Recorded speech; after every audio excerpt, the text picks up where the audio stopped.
The House has voted to remove Congresswoman Marjorie Taylor Greene from her assignments on 2 House committees. The Georgia Republican has faced condemnation over her embrace of conspiracy theories, along with her previous support for social media posts calling for violence against House Speaker Nancy Pelosi and other Democratic politicians. 11 Republicans were among the 230 members of the House who voted against Greene.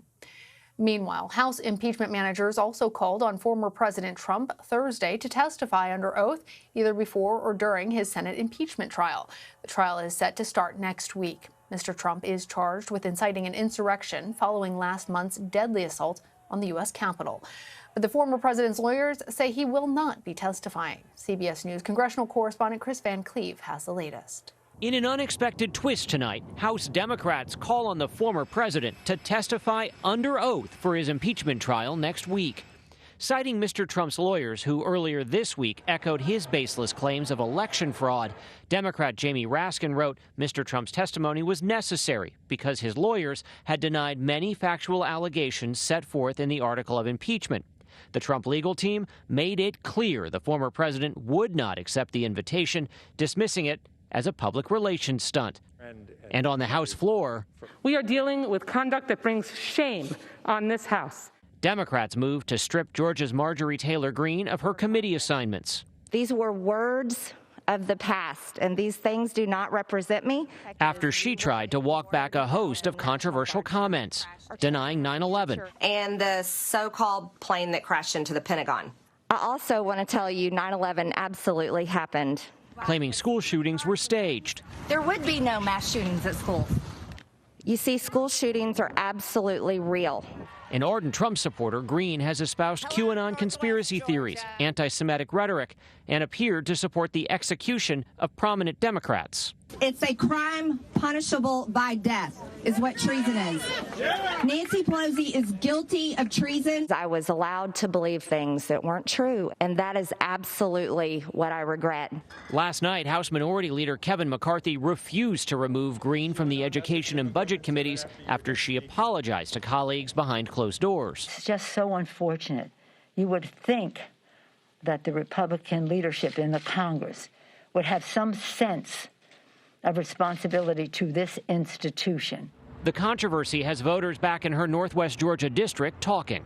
I don't think Marjorie's really inciting anything. I think she's an embarrassment to Georgia. I just think it's a shame that it's come to that where, you can't have your own opinion. Kris Van Cleave joins me now. Kris, good to see you. So what is the significance of a member of Congress not having any committee assignments? Well, it basically removes that member of Congress from crafting legislation, from questioning witnesses at hearings, and basically means that they can vote yes or no on the floor, but that they don't have much of a role otherwise when it comes to actually piecing bills together. So if you live in her Georgia district, you in many ways are kind of losing your voice in the House of Representatives, particularly on the Education and Labor or on the Budget Committee. And the Budget Committee obviously deals with money, so that's an important committee in a lot of people's minds. So to lose that place is a significant loss for the folks that live in her district, and certainly for her presence here on Capitol Hill.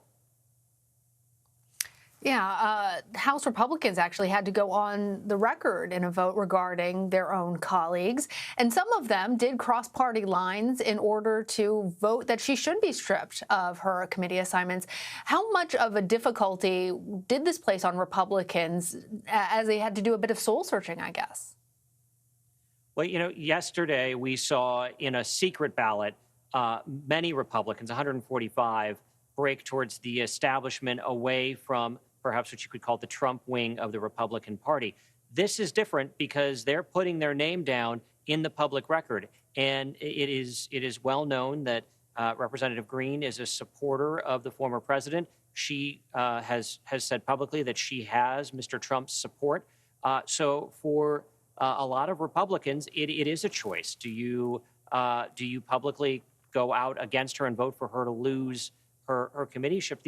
The other thing I think that some Republicans have said is that they're voting not so much for or against Representative Greene, but against setting a precedent where the majority party could dictate who in the minority gets to be on a committee.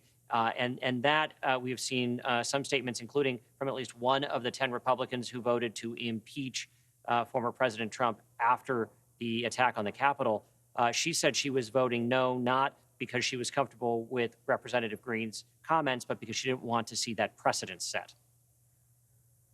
Kris, do we think that this will potentially hurt her with Georgia voters? We've seen her discussing online that she's having a lot of financial success as a result of all of this attention. People who believe in her have been donating money to her reelection campaign. But we also saw when Republican Congressman Steve King was also treated in a similar way and was removed from his committee assignments, that he went on to win reelection.